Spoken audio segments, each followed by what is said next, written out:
nossa aula de História do Nono Ano. Eu sou o professor Marlon, junto comigo, com você, tá aqui o Natan, dá um oi pra ele.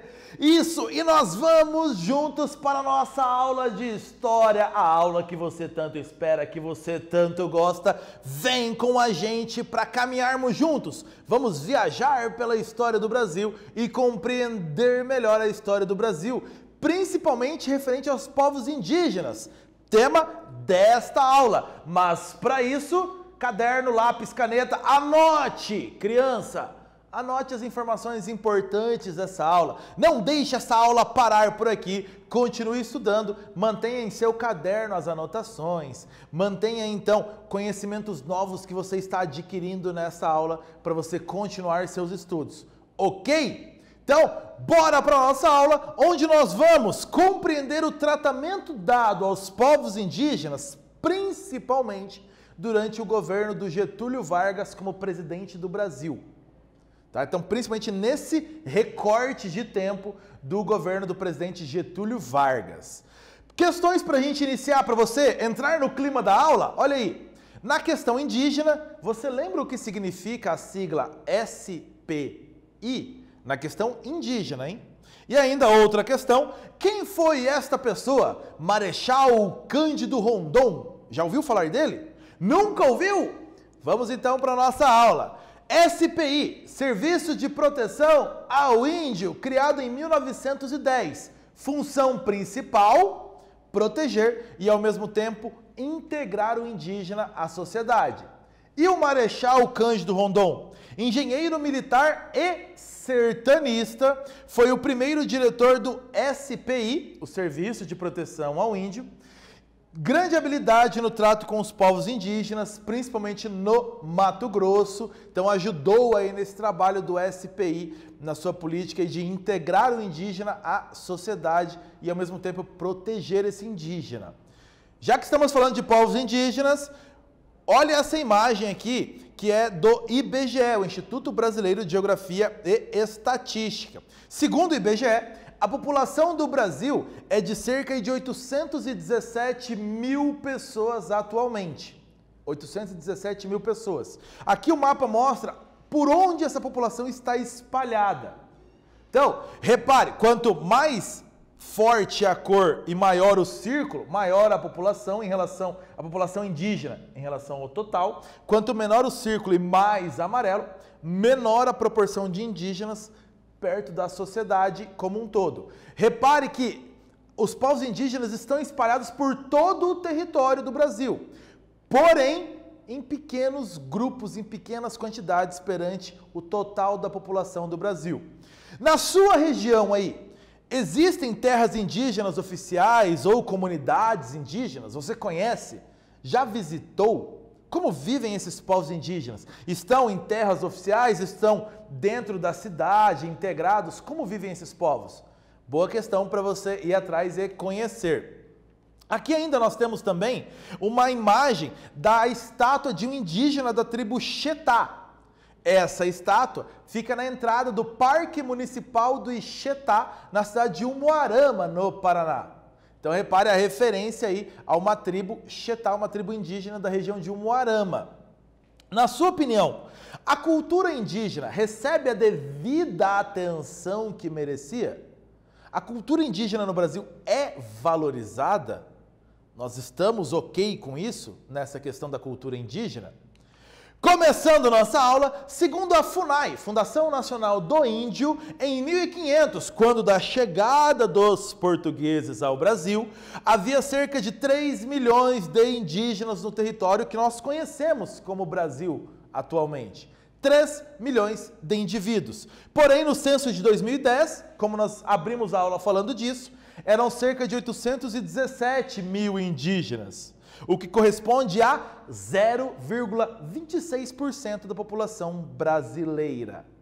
0,26% da população brasileira é identificada como indígena, pouquíssimo perto do total da nossa sociedade. E aí uma questão para você para começarmos. Não somos povos emergentes nem povos ressurgidos. Somos resistentes. Somos povos resistentes. Essa frase, entoada como um grito de guerra pelo cacique Pequena, da etnia Genipapo-Canindé, do Ceará, foi proferida no encontro de líderes indígenas em Olinda, Pernambuco, no ano de 2006. Pergunta para você, ou questão para você.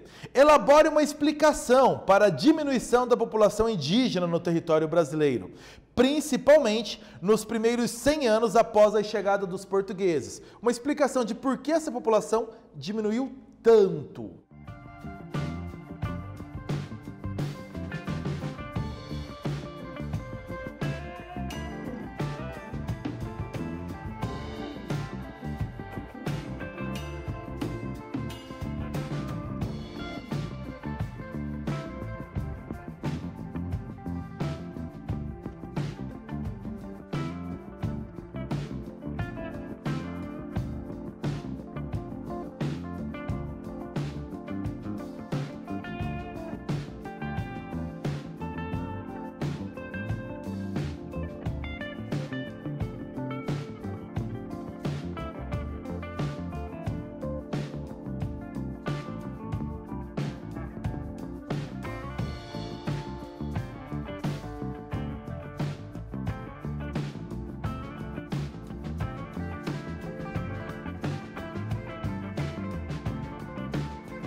A população indígena do território que hoje é o Brasil diminuiu muito, principalmente nos 100 primeiros anos após a chegada dos portugueses. Explicações para este fato. E aí você poderia dar explicações das mais diversas. Uma sugestão para você para pensarmos nessa questão. Guerras contra os invasores, o motivo é a diminuição da população indígena. Doenças, já que os indígenas não possuíam anticorpos para as doenças vindas com os europeus. Outro motivo, perda de territórios e, consequentemente, perda da condição de sustento. Situação da escravidão e violência contra esses povos, os principais motivos aí para essa diminuição da população. Você provavelmente colocou algo muito parecido com isso. Isso aí, muito bem. Continuando nossa aula, nos anos 30 e 40, década de 1930 e 1940, uma onda de nacionalismo no continente americano, e o Getúlio Vargas é um desses representantes, como presidente do Brasil, dessa onda desse nacionalismo, levou uma revalorização da figura indígena em muitos países, o México e o Brasil como exemplos. Então a ideia do nacionalismo, valorizar o que é próprio da nação, o que é local, e aí uma revalorização dos indígenas, como os habitantes originários do que hoje é o Brasil. Reconhecia-se que os indígenas tinham uma cultura própria e que deveria ser respeitada. Então este movimento de respeito mais profundo à cultura indígena vem a partir dos anos 1930, 1940, reconhecendo esses indígenas como legítimos brasileiros dentro da onda do nacionalismo. E a Constituição de 1934 do Brasil foi a primeira a citar o indígena e a tratar do seu direito à terra. As constituições do Brasil de 1824 e de 1891 não citavam sequer os indígenas. A Constituição de 1934 é a primeira a trazer essa questão. E no seu artigo 129, ela diz claramente sobre os indígenas, acompanha aí. Será respeitada a posse de terras de silvícolas que nelas se achem permanentemente localizados, sendo-lhes, no entanto, vedado aliená-las. Então, silvícolas aí no texto, os indígenas. Silvícolas. Então, repara que ele diz que é para respeitar as terras indígenas. E os indígenas não podem vender essas terras. São deles e deve ser respeitado.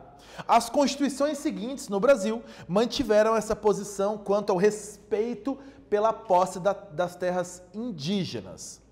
O projeto do SPI, Serviço de Proteção aos Índios, criado lá em 1910, era incorporar os indígenas e isso resultou em perdas de muitas vidas e resultou em perdas de terras indígenas. O SPI, Serviço de Proteção ao Índio, foi criado no contexto da expansão agrícola do Brasil do início do século XX. Então, tirar muitos povos indígenas de suas terras para abrir fronteiras aí para a agricultura no Brasil. Muitos povos que começaram a ser contatados, ter contato com o SPI lá a partir de 1910, nas décadas seguintes tinham sido reduzidos ou extintos. Praticamente extintos. Exemplos desses povos que perderam muitos indivíduos a partir dos contatos com o SPI, com essa ideia de integrar a sociedade e fazer esses povos serem parte da sociedade chamada de civilizada. Os povos Xetá, no Paraná, os povos Oti-Chavante, em São Paulo, os Botocudos, lá em Minas Gerais, os Pataxó, na Bahia, entre outros povos. Ou foram extintos, ou sobraram poucos indivíduos desse contato. Não conseguiram se adaptar à política do SPI de integrar a sociedade. Questão para você: a noção de pacificação é preconceituosa. Subtrai do índio o seu caráter de povo. Ela, a noção de pacificação, implica uma posição de superioridade por parte do pacificador. É sempre um ato político de intervenção e controle. Então você tem um texto que fala sobre a ideia de pacificação do SPI, mas que na verdade é uma política de intervenção sobre a cultura indígena, de controlar o indígena. O que o SPI entendia por integração total do índio à sociedade brasileira?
Integração total do índio à sociedade.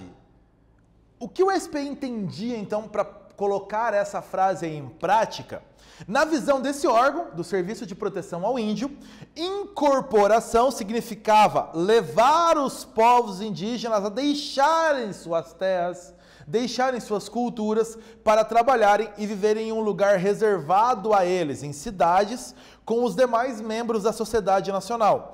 E isso teve como resultado perdas de muitas vidas e perdas de terras indígenas. Então essa incorporação teve um resultado ruim para os povos indígenas no Brasil. Já a partir dos anos 1930, 1940, a ideia do nacionalismo dentro do governo Getúlio Vargas, essa relação continuou existindo, já presente então na Constituição de 1934 que nós falamos.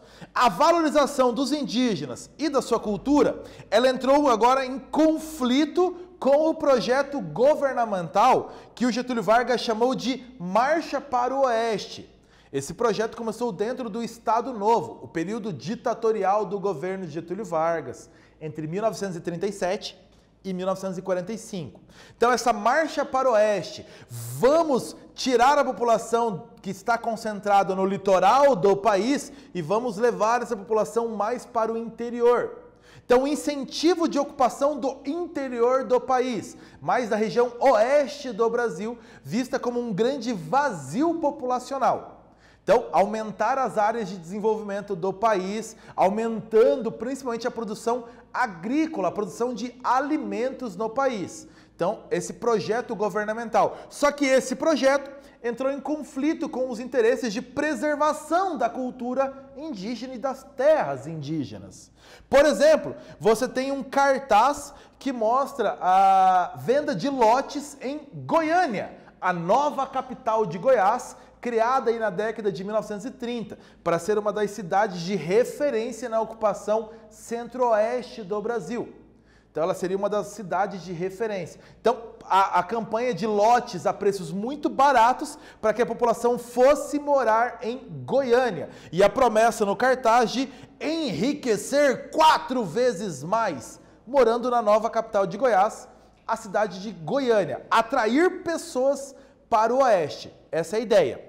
O objetivo era povoar o centro-oeste e o norte do país, o que atingia centenas de grupos indígenas.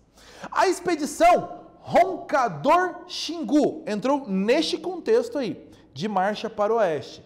Expedição Roncador Xingu, que foi iniciada em 1943, dentro do Estado Novo, governo de Getúlio Vargas, desvendou o sul da Amazônia e a região centro-oeste do Brasil e fez contato com diversas etnias indígenas que ainda eram desconhecidas do governo. Então, fez contato com diversas etnias nessa região, sul da Amazônia e região centro-oeste do Brasil. Na liderança dessa expedição Roncador Xingu, 3 irmãos, Leonardo, Cláudio e Orlando Vilas Boas, os chamados Irmãos Vilas Boas, lideraram esse processo de aproximação de muitos povos indígenas até então desconhecidos. Seguindo as diretrizes do Marechal Rondon, qual era a ideia do Marechal Rondon? Atração, pacificação, civilização, ou seja, sem guerras, sem confrontos, um contato pacífico, respeito aos indígenas. Então os irmãos Vilas Boas conduziram contatos pacíficos com os povos indígenas. A ideia era a defesa da integridade cultural indígena, evitando a influência externa. Então, ao invés do objetivo do SPI de trazer os indígenas para serem integrados à sociedade, a expedição Roncador Xingu e os irmãos Vilas Boas mudaram a visão. Agora era respeitar a cultura indígena integral, totalmente, sem influência de culturas não indígenas. Respeitar. Então, propuseram a criação, inclusive, de reservas fechadas para os indígenas, permitindo a eles preservar seu modo de vida e sua cultura.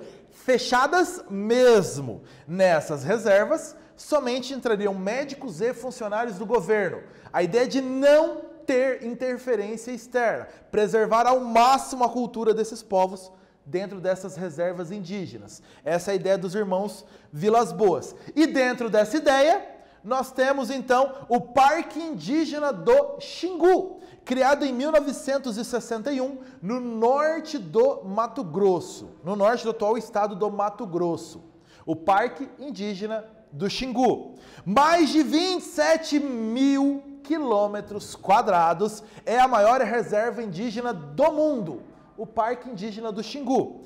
Vivem atualmente cerca de 5.500 indígenas de 14 etnias diferentes das famílias linguísticas Caribe, Aruac, Tupi e Gê. O mapa mostra para você na região aí do norte do Mato Grosso, sul da Floresta Amazônica, aonde fica esse enorme Parque Indígena do Xingu. Bem nessa ideia do centro geográfico do Brasil, bem na região central do Brasil, o Parque Indígena do Xingu, maior reserva indígena do mundo, criada muito por ação dos irmãos Vilas Boas. Atividade para você: os irmãos Vilas Boas, seguindo as diretrizes do também sertanista Marechal Cândido Rondon, propuseram a criação de reservas indígenas.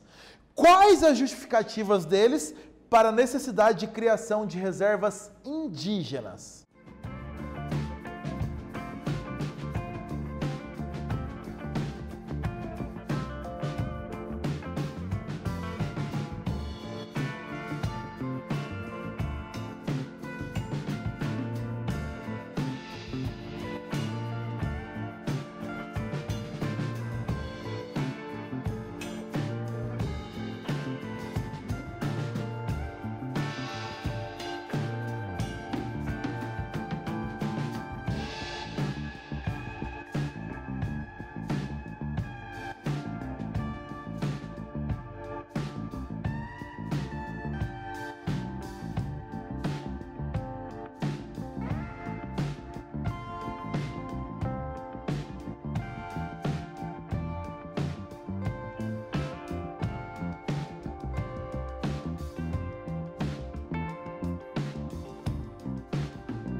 Os irmãos Vilas Boas defenderam fortemente a necessidade de criação de reservas indígenas.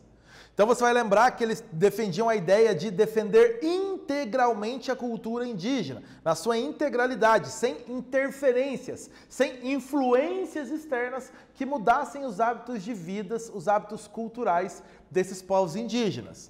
Então, permitir que os povos indígenas preservassem seu modo de vida é a defesa da integridade da cultura indígena, evitar a influência externa, garantir a sobrevivência desses povos indígenas, impedindo também o extermínio desses povos indígenas. Então, reservas protegidas, onde ninguém mais pudesse entrar, a não ser médicos, funcionários do governo, para garantir então a sobrevivência desses povos e das suas culturas. Nessa aula, você aprendeu que a Constituição de 1934, dentro do governo Getúlio Vargas, foi a primeira Constituição do Brasil a tratar dos direitos dos povos indígenas e do seu direito à terra. Ainda, a Marcha para o Oeste, dentro da política governamental do Estado Novo, do Getúlio Vargas, rivalizou com a necessidade de proteger as culturas indígenas. E entra nesse cenário a expedição Roncador Xingu, liderada pelos irmãos Vilas Boas, que foi decisiva para o contato com os povos indígenas e principalmente para proteger a cultura e a vida desses povos indígenas. É isso, povo. Ficamos por aqui nessa aula. Bons estudos para você. Tchau, povo!